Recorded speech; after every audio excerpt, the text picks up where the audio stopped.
Hi hi అండి, అందరికీ నమస్తే.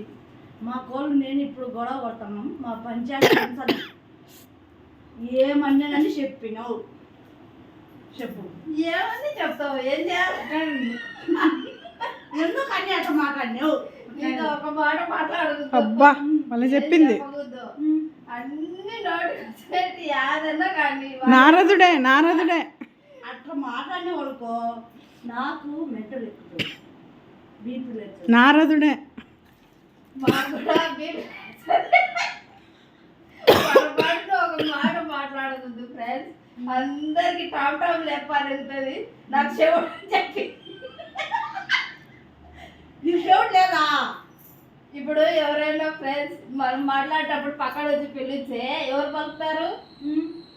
మనం శిరీష శిరీష శిరీష శిరీష అంటే 10 సార్లు పిలిచావు ఒకసారి.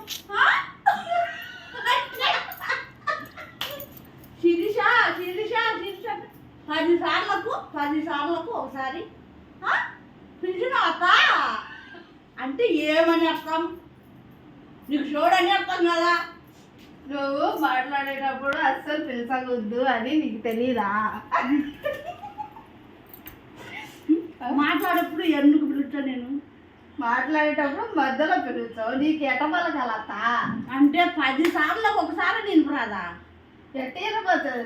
నువ్వు వినపచ్చినా కూడా మేము ఇప్పుడు మాట్లాడుతున్నాం కదా, అది అయిపోయినాక నువ్వు పిలిచాలా.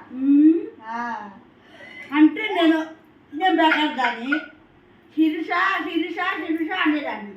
అంటే ఇంట్రెస్ట్గా మేము మాట్లాడుతున్నాం, అప్పుడు నువ్వు పిలిచకూడదని నీకు చెప్పినా కదా. ఏదానికి ఇంట్రెస్ట్? మళ్ళీ చెవుడు అని చెప్తావు అందరికి ఎట్టని. నీకు షోడు ఉంది కాబట్టి షోడు అని చెప్పినా. అంటే నువ్వు పిలుస్తానే పలికితే చెవుడు లేదు, లేదంటే చెవుడు. ఈ వల్ల నుంచి ఆ వాళ్ళకి అందరికి చెవుడు అని చెప్తావా?